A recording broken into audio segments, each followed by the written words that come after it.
us a framework for what we're looking at when we go to study nonviolence, as I understand it. One technical thing I'll do before we start that, I have some copies of the syllabus here.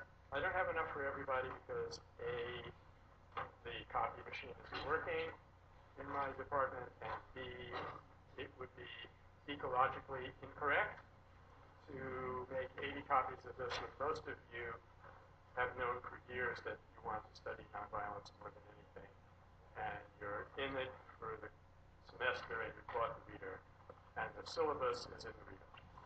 The reader, incidentally, will say on it, PAX 164B. Very difficult to work that out. But it's actually PAX 164A. Okay?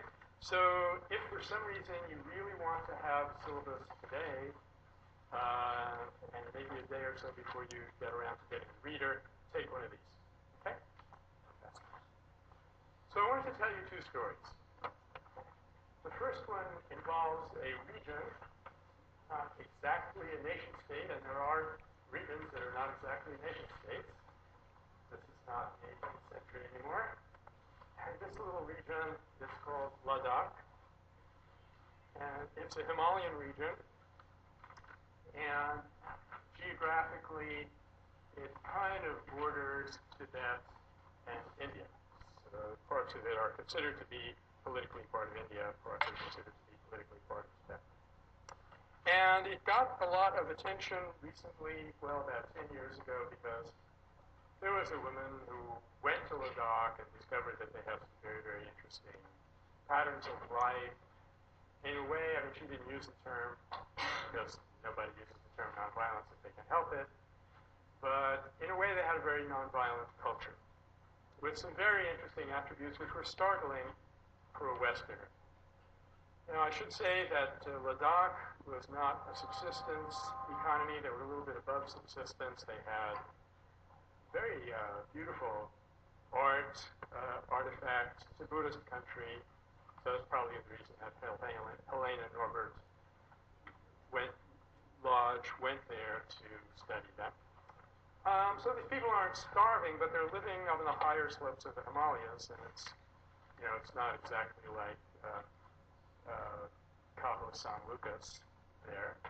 And food is an important item. And she discovered that, for example, if one family has had a bag of rice stolen, this happened while she was there, and this is serious. This is a major part of their, this is a staple. And so she expected these people to make some moves to get their rights back. And they didn't. So she went to them and said, well, I guess you have no way of knowing who stole the rice. And she said, of course we know who stole the rice. It's a small village. We know everything that goes on.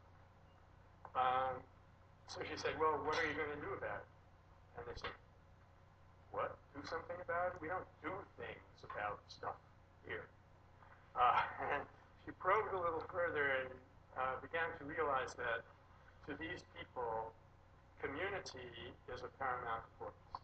And if you take off after somebody and say, hey, you stole my bag of rice, yeah, you get some rice back, but you lose a relationship. Now, you're living in a small group like that, the relationship in the long run is more important than price. So our concept of justice is not operating here. And people began to realize that this is really, once you got over the shock of these little differences, Ladakh was a very happy place. It took a while to realize that because it was not a rich place. You did not see Mercedeses get around very well up there. But it was a happy little world, really. I mean, I don't want to be too corny about it, but it was happy. People had good relationships. They had a religion that they took seriously, actually involved a certain amount of spiritual practice. Everybody had enough to eat. I think they were probably happier there than the folks that I visited this summer in Nicaragua. But then, because of the interest taken in Ladakh by outsiders, especially Westerners, there's this idea, oh, they're such good people, we must help them develop. So, by now we know that this is a bad idea, but in the 70s and the 80s, we thought it was a wonderful idea. So they got in and they tried to develop Ladakh. So all they had was happiness at this point.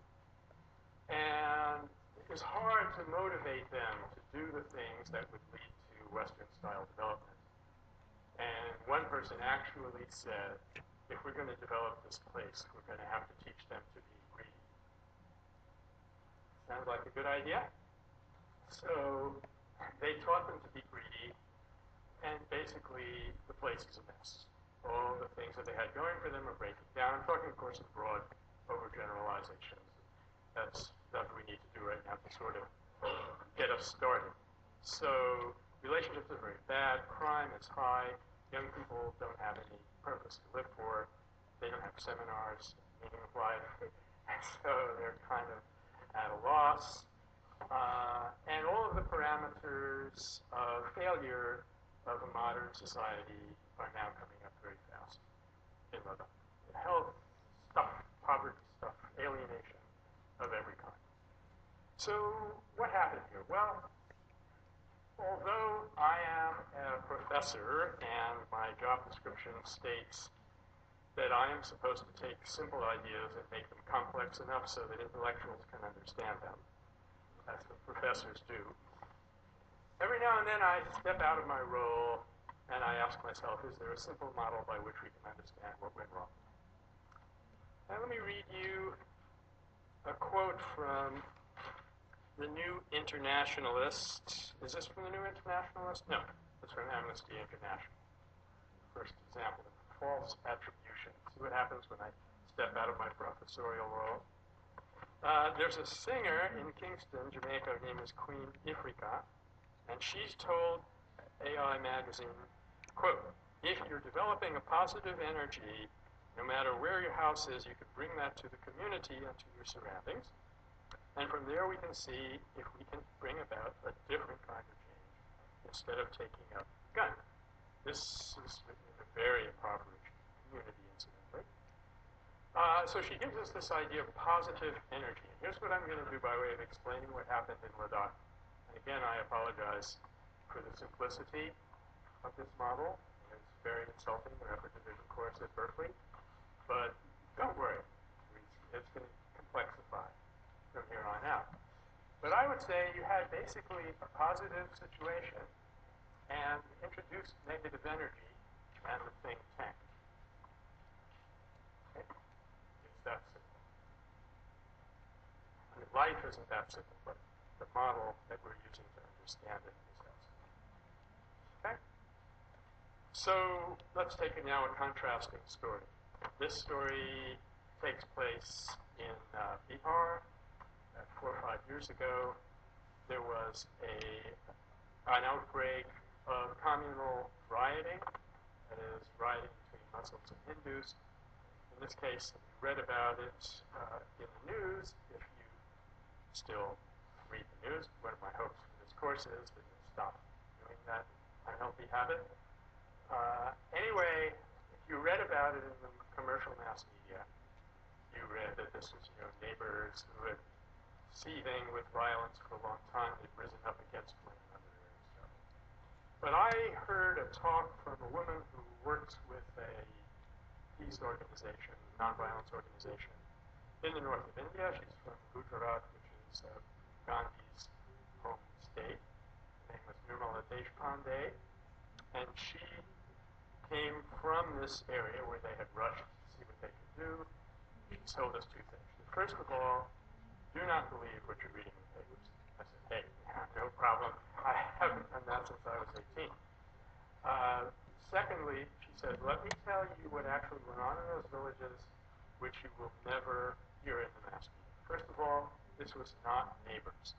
These were mobs who were instigated to do this by the central government. The GOI, Government of India these days, has been in the control of a party which is a very secular, sectarian, pro-trouble taking. I know it sounds like I'm describing another country, but this is true in India also.